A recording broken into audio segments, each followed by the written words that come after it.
નમસ્કાર મિત્રો, આજે આપણે આ વિડીયોમાં ધોરણ 7 ગુજરાતી નવું પાઠ્યપુસ્તક 2024 પાઠ 9 રત્નભોજનના ગાલા સ્વાધ્યાય પોથીની સમજૂતી જોઈએ. પ્રશ્ન પહેલો છે, નીચેના દરેક પ્રશ્નના ઉત્તર માટે આપેલા વિકલ્પમાંથી સાચો વિકલ્પ શોધી તેનો ક્રમ અક્ષર પ્રશ્નની સામે આપેલ ખાનામાં લખો. તો પહેલો વિકલ્પ છે, મહર્ષિ એલે દેવ મંદિરના ઉંબર પર માથું ટેકવી મનમાં શું કહ્યું? તો જવાબ આવશે સી આજ્ઞા. બીજું, આનંદ સાથી મંત્રમુગ્ધ થઈ ગયો. તો જવાબ આવશે એ વિદ્યાપીઠનો ધનભંડાર જોઈને. ત્રીજો વિકલ્પ છે, મહર્ષિ એલે કોને આગ્રહ કરીને સજાવી હતી? તો ડી કૃષ્ણાને. 4. મહર્ષિ એલને જોતા જ કોણ દંડવત પડી ગયો? બી મૈનેન્દ્ર. 5. શક સરદારોના થાળમાં શું પીરસવામાં આવ્યું હતું? તો ડી રત્નો અને સુવર્ણ રજતના ટુકડા. 6. કોને જોઈને મૈનેન્દ્રને લાગ્યું કે તેની આજની શોભા આગળ રત્નો ફીકા હતા? એ કૃષ્ણાને. 7. મૈનેન્દ્ર તમે સુવર્ણ રજત ખાતા નથી એવું કોણે પૂછ્યું? તો સી મહર્ષિ એલે. બીજો પ્રશ્ન, કૌંસમાંથી યોગ્ય શબ્દ પસંદ કરી ખાલી જગ્યા પૂરો. પહેલી ખાલી જગ્યા, દેવ મંદિરમાં પેસતા મહર્ષિ એલે ઉંબર પર માથું ટેકવું. 2. પહેલું આખું પુસ્તકાલય નાશ પામે તો પણ આટલાથી આપનું વિદ્યાધન બચી જાય. 3. વિદ્યાપીઠનો ધન ભંડાર માલવગણ ખરીદી શકાય તેટલી કિંમતનો હતો. 4. મૈનેન્દ્ર રોજના કરતાં ઉલટો સાદો દેખાતો હતો. 5. શક સરદારો અને યવન સાવંતો ન છૂટકે મૈનેન્દ્રને અનસુયા અને મહર્ષિ એલને દંડવત કર્યા. 6. શક સરદારો સિવાયના સૌના થાળમાં કંસાર પીરસાયું હતું. 7. મૈનેન્દ્ર ગુરુની રીતથી સાવ અપરિચિત નહોતો. પ્રશ્ન 3. અહીં કેટલાક વાક્યો આપ્યા છે. આ વાક્યો કોણ બોલી શકે તે લખો. પહેલું, અરે તમે આ ખિલ્લાથી શું કરો છો? તો આનંદ. 2. આનંદ આ પેટીઓ બહાર કાઢ. મહર્ષિ એલ. 3. કૃષ્ણા આજે તારે બરાબર તૈયાર થવાનું છે. મહર્ષિ એલ. 4. મહર્ષિ એલ આપને દંડવત પ્રણામ કરું છું. મૈનેન્દ્ર. 5. ગુરુજી આપની આજ્ઞા અનુસાર મેં ભોજન થાળ તૈયાર કર્યો છે. કૃષ્ણા. ચોથો પ્રશ્ન,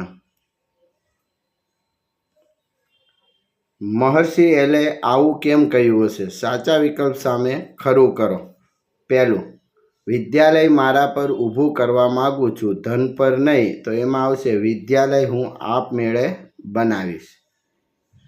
બીજું છે, નગરસભા એ જ અમારું ગૌરવને મૂડી છે. તો એમાં આવશે નગરસભા હંમેશા તેમની મદદ કરે છે. પ્રશ્ન 5.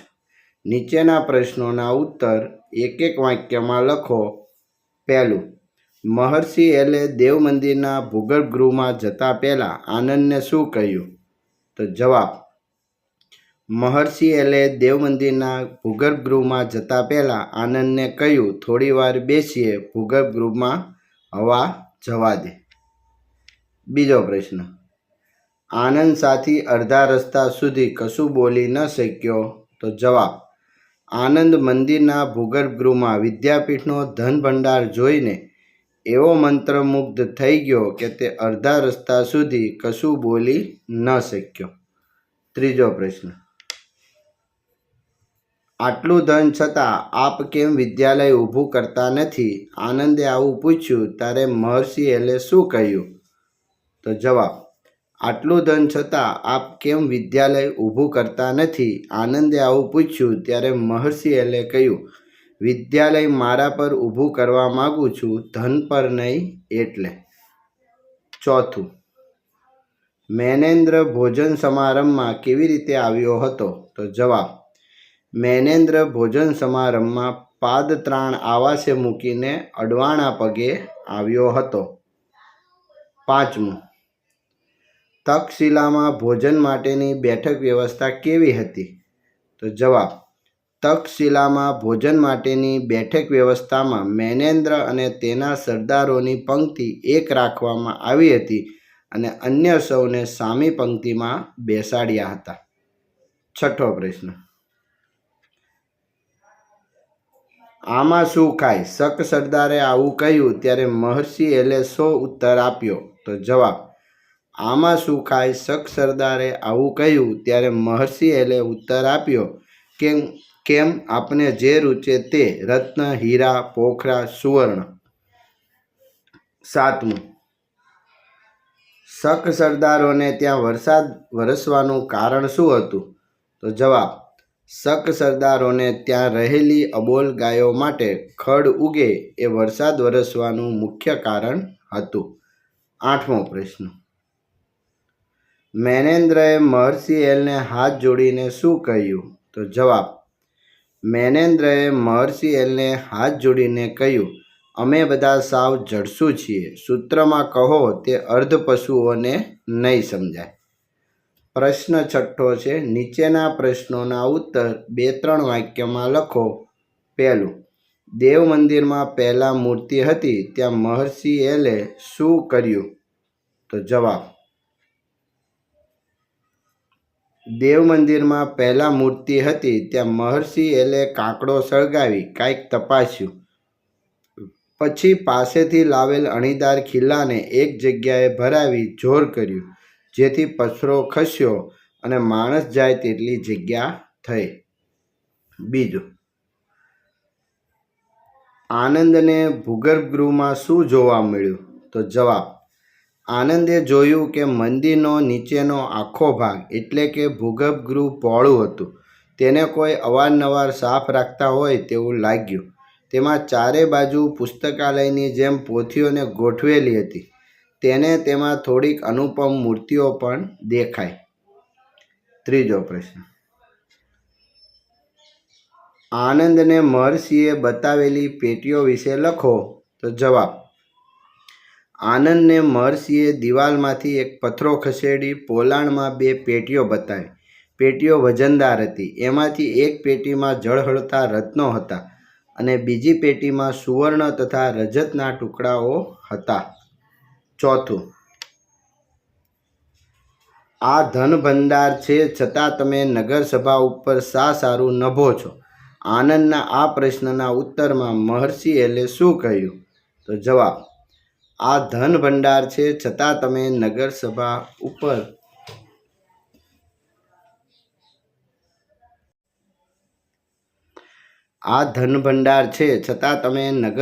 ઉપર શા સારું નભો છો? આનંદના આ પ્રશ્નના ઉત્તરમાં મહર્ષિ એલે કહ્યું, એ જ અમારું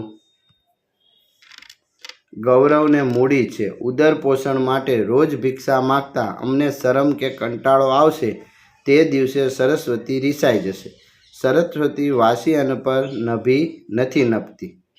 પાંચમો પ્રશ્ન, તક્ષશિલામાં ભોજન સમારંભ માટે કેવી તૈયારીઓ કરવામાં આવી હતી? તો જવાબ, તક્ષશિલામાં ભોજન સમારંભ માટે બધા શિષ્યો આનંદ અને ચારુલતાએ ચોગાન વાળીને સાફ કર્યું હતું. પાણી છાંટી રંગાવલી પૂરી હતી. આસનો પાથરી દીધા હતા. જુદા જુદા ઓટા પર તક્ષશિલાના મશહૂર ધૂપના કોડિયા સળગાવ્યા હતા. છઠ્ઠો પ્રશ્ન, મહર્ષિએ શક સરદારોને શું પીરસ્યું? શા માટે? તો જવાબ, મહર્ષિએ શક સરદારોને થાળમાં ભોજન સામગ્રીની જગ્યાએ રત્નો અને સુવર્ણ રજતના ટુકડા પીરસ્યા. શક સરદારો કે જેઓ ગામો બાળતા, લોકોને પીડતા, લક્ષ્મી લૂંટતા, એમને મહર્ષિ આમ રત્નો પીરસીને ઝાંખા પાડીને જીવનનું સત્ય સમજાવવા માગતા હતા. સાતમું, મહર્ષિ એલે મેનેન્દ્ર અને સાથીઓને સમજાવવા માટે કેવી યુક્તિ કરી હતી? તો જવાબ, મહર્ષિ એલે ગ્રીક યોદ્ધા મેનેન્દ્રને જીવનનું સત્ય સમજાવવા માગતા હતા. એલે ભોજન સમારંભ ગોઠવ્યો. તેમાં રત્નોને સોનું રૂપું પીરસીને પ્રત્યક્ષ ઉદાહરણ દ્વારા બધા ગ્રીક સૈનિકોને રસપ્રદ જીવન સંદેશ આપવાની યુક્તિ કરી હતી. પ્રશ્ન 7. નીચેના પ્રશ્નોના ઉત્તર 4-5 વાક્યમાં લખો. એમાં પહેલો પ્રશ્ન, મંદિરના ભૂગર્ભ ગૃહમાં એક ઘોડો ખસેડ્યા પછી મહર્ષિ એલે શું કર્યું? તો જવાબ, મંદિરના ભૂગર્ભ ગૃહમાં એક ઘોડો ખસેડી પછવાડેની દિવાલમાંથી એક પથ્થરો ખસેડી આનંદને પોલાણમાંથી 2 પેટી ઉંચકી બહાર લાવવા કહ્યું. પેટીઓ વજનદાર હોવાથી તેમણે ટેકો આપી પેટીઓ બહાર ખેંચી કાઢી. તેમાંની એક પેટીમાંથી રત્નો અને બીજી પેટીમાંથી સુવર્ણ અને રજતના ટુકડાઓ લઈ 2 પોટલીઓ બાંધી. ફરી પાછી પેટી હતી ત્યાં મૂકી પથ્થર ખસેડી પુસ્તકના ઘોડાને વ્યવસ્થિત ગોઠવ્યો. બીજો પ્રશ્ન, મહર્ષિ એલે મેનેન્દ્ર અને તેના સાથીદારોને જીવનનું સત્ય સમજાવ્યું ત્યારે તેની શી અસર થઈ? તો જવાબ, મહર્ષિ એલે મેનેન્દ્ર અને તેના સાથીદારોને જીવનનું સત્ય સમજાવ્યું ત્યારે આશ્રમના વૃક્ષો પાંદડું હલાવ્યા સિવાય એમને સાંભળતા હતા. સામેની ગૌશાળાની ગાયોએ પણ જાણે એ તરફ કાન માંડ્યા હતા. મેનેન્દ્ર જાણે એ વેણે વેણ ઘવાતો પીડા પામતો ને વારે વારે પુનઃજીવન પામવા મથતો હતો. આ બધું સાંભળી કૃષ્ણના હાથમાંથી બંને થાળ છૂટી પડ્યા અને સુવર્ણ, રજત તથા રત્નો ચારે બાજુ ધૂળમાં રોળાયા. પ્રશ્ન 8. નીચેના પ્રશ્નોના મુદ્દાસર ઉત્તર તમારી નોટબુકમાં લખો કે મહર્ષિ એલ ધનના મોહથી આક્રમણ કરી રહેલા મહાક્ષત્રપ મેનેન્દ્ર અને તેના સાથીદારોને જીવનનું સત્ય સમજાવતા શું કહ્યું?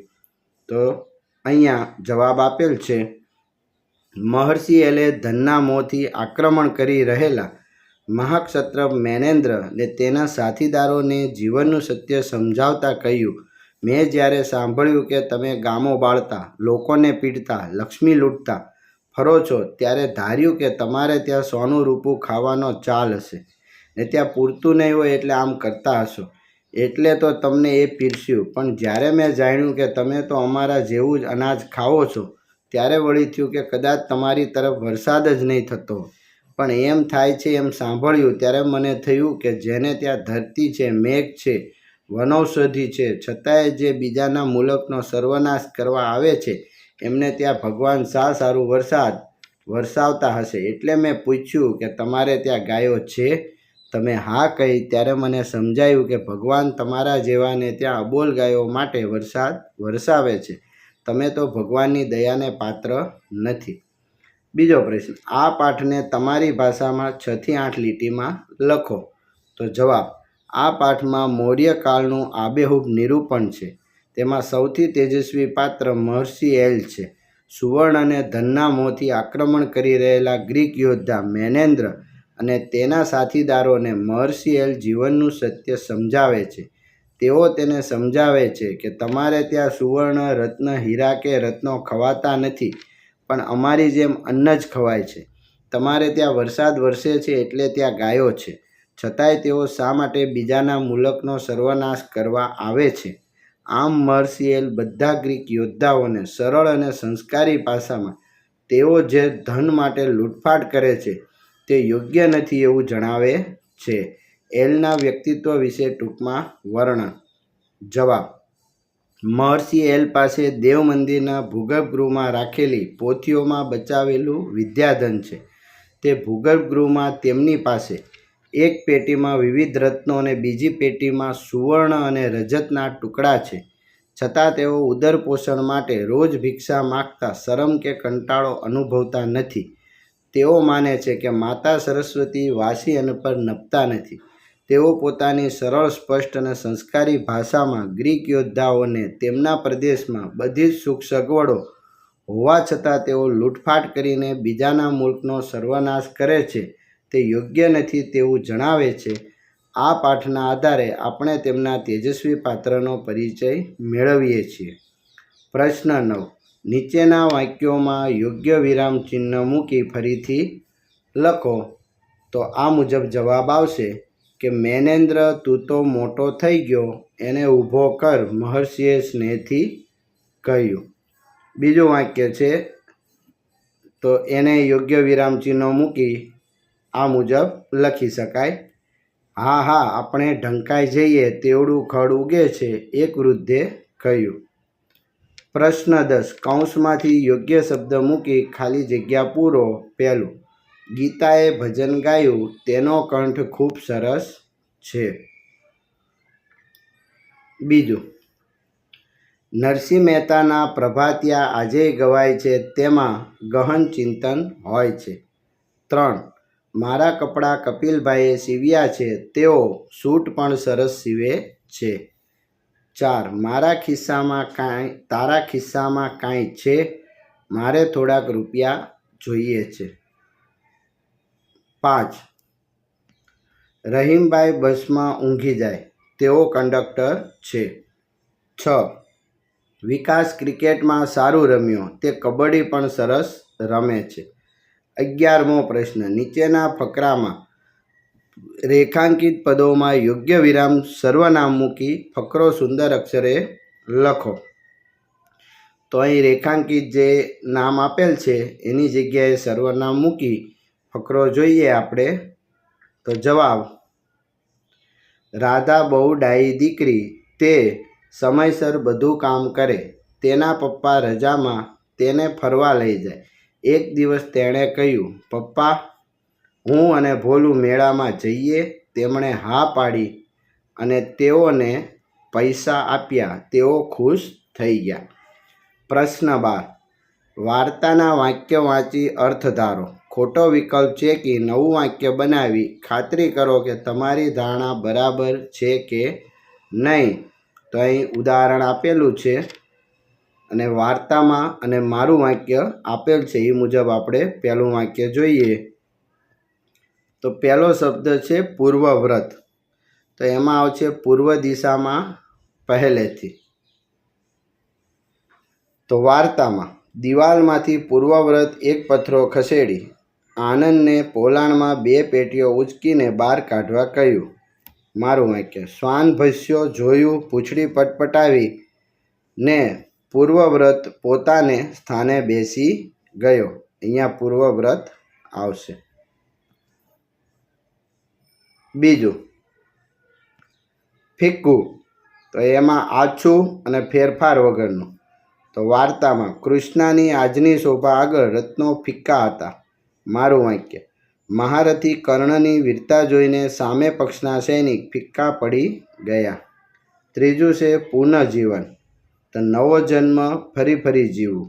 તો વાર્તામાં મેનેન્દ્ર જાણે વારે વારે પુનઃજીવન પામવા મથતો હતો. મારું વાક્ય, નાગેન્દ્રને લાંબી માંદગી પછી ડૉક્ટરોની સારવાર પુનઃજીવન પ્રાપ્ત થયું છે. 13મો પ્રશ્ન, રેખાંકિત શબ્દની જગ્યાએ કૌંસમાંથી સમાનાર્થી શબ્દ મૂકી જરૂરી ફેરફાર કરી વાક્ય ફરીથી લખો. તો વાક્ય જોઈએ. પહેલું, એમાં હતા સુવર્ણ અને રજતના ટુકડા. તો ઉત્તર, એમાં હતા સુવર્ણ અને ચાંદીના ટુકડા. બીજું છે તો એનો જવાબ જોડા આવાસે મૂકીને જ આવ્યો હતો. ત્રીજાનો જવાબ થોડી વારે મસાલ સળગાવી અંદર બેઠા. ચોથા વાક્યનો જવાબ જોઈએ. સાંજે સૌ આમંત્રિતોને આવવાનો સમય થયો. પાંચમાનો જવાબ, યવન સામતને એના સાથીદારો બરાબર બની ઠનીને આવ્યા હતા. પછી છે 14, નીચેના શબ્દોની જોડણી સુધારીને લખો. તો સુધારેલી જોડણી આપણે વાંચીએ. મહર્ષિ, ભૂગર્ભગૃહ, ઈશારો, પથ્થર, યથાસ્થિત, વિદ્યાલય, ભિક્ષા, રીતિ, શાસ્ત્રનિધિ, અતિથિ. પ્રશ્ન 15, નીચેના શબ્દોના 2 સમાનાર્થી શબ્દો લખો. અતિથિ તો મહેમાન, અભ્યાગત. નિરાત તો ફુરસદ જંપ, ટેકો તો આધાર આશ્રમ, ખડ તો ઘાસ કડપ, ગૌરવ મોટાઈ મહત્તા, વેળા સમય વખત, ધૂળ ભૂકો જેહું, અનુપમ તો સર્વોત્તમ અદ્વિતીય, રોળવું તો ચોળવું મસળવું, અને પીડા તો યાતના અને દુઃખ. પ્રશ્ન 16. નીચેના અનેકાર્થી શબ્દના 3 અર્થ લખો. તો ઘોડો, એક જનાવર, એક ઘરેણું, લાકડાની મોટી ઘોડી. બીજું પાત્ર તો લાયક, વાસણ અને નાટકનું પાત્ર. ત્રીજું હસ્ત, હાથ તો હસ્ત, પત્તાની રમતમાં એક ભાગે જીતાયેલો દાવ અને સામેલગીરી. પ્રશ્ન 17. નીચેના શબ્દોના વિરુદ્ધાર્થી શબ્દ લખો. તો પહેલું અંદર તો બહાર, આનંદ શોખ, જવું આવવું, થોડું બહુ, વેળા કવેળા, સળગાવવું ઓલવવું, અપમાન માન, જડશું તો બુદ્ધિમાન. 18મો પ્રશ્ન. નીચેના શબ્દ સમૂહ માટે એક શબ્દ લખો. પહેલું ચિત્રાને વળ દઈને બનાવેલી મોટી દિવેટ કાકડો. 2. પૃથ્વીનો અંદરનો પેટાળ પ્રદેશ ભૂગર્ભ. 3. જેને ઉપમા નથી તેવું અનુપમ. 4. મંત્રથી મોહ પામેલું કે બીજા કશાથી તેના જેવી અસર પામેલું તો મંત્રમુગ્ધ. 5. એક પ્રાચીન નગર પ્રસિદ્ધ બૌદ્ધ વિદ્યાપીઠ તક્ષશિલા. 6. પાપ કે અન્યાય સામે ધર્મબુદ્ધિને લીધે ઉપજેલો ક્રોધ પુણ્ય પ્રકોપ. 7. ગાયો રાખવાની જગ્યા કે વાડો ગૌશાળા. 8. દંડની પેઠે લાંબા પડીને તો દંડવટ. 9. કાળનું એક પરિમાણ સેકન્ડનો 45મો ભાગ તો ક્ષણ. પ્રશ્ન 19. નીચેના રૂઢિપ્રયોગના અર્થ આપી વાક્ય પ્રયોગ કરો. પહેલું બગલમાં મારવું તો બગલમાં દબાવાય તેમ પકડવું.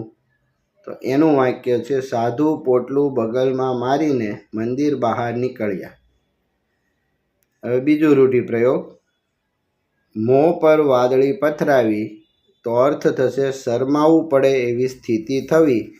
વાક્ય મધરાતે આવેલા ચોરોને એક નાથે સામે ચાલીને વસ્તુઓ આપવા માંડી, તેથી બધા ચોરના મોં પર વાદળી પથરાઈ ગઈ. 3 છે ડોકું ધૂણાવવું તો ના કહેવું. વાક્ય એલ જાણે માનતા ન હોય તેમ ડોકું ધૂણાવ્યું. 4 છે કાન માંડવા તો ધ્યાનથી સાંભળવું. વાક્ય કનુએ અડધી રાતે ઘરના પાછળના ભાગમાંથી અવાજ આવતા એ તરફ પોતાના કાન માંડ્યા. આભાર મિત્રો.